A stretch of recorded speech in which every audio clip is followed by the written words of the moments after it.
3 sur 8 deuxième. 4e jour de tournage pour l'équipe de Nuit sans lune. Carl et Émilie, les réalisateurs assistés de Sacha, l'ingé son, dirigent leurs comédiens Lucas et Elisa.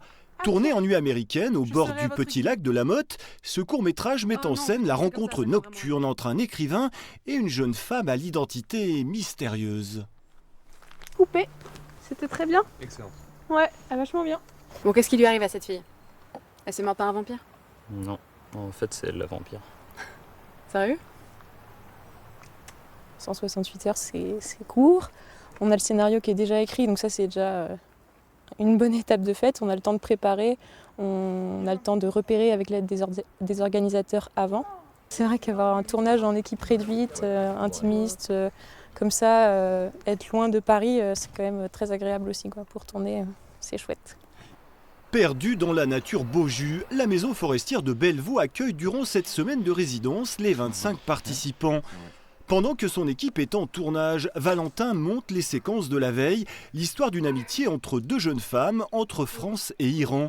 Cette année, le petit festival est très international. Ces 4 cinéastes venus de Londres, Paris et du Brésil ont imaginé un documentaire sur une fleur emblématique, le sabot de Vénus, prétexte à des rencontres.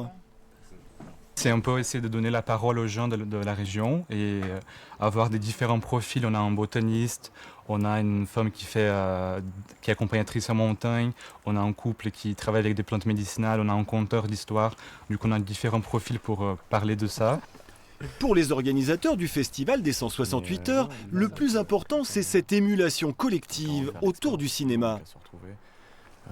C'est de voir comment on pouvait avoir 4 projets qui se font en même temps par des gens qui vivent ensemble, qui mangent ensemble, mais qui font chacun leur projet de leur côté. Et de voir comment à la fin, on a des films totalement différents, parce qu'ils sont faits par des gens qui ont des univers différents, qui travaillent de façon différente, mais à la fois des films étroitement liés par le fait qu'ils étaient faits au même endroit par des gens qui partageaient des choses et qui vivaient ensemble. Plusieurs courts-métrages réalisés ces dernières années ont déjà été primés. Les 4 films de ce nouveau cru seront projetés samedi soir au cœur des Bauges, dans le parc de verdure du Châtelard.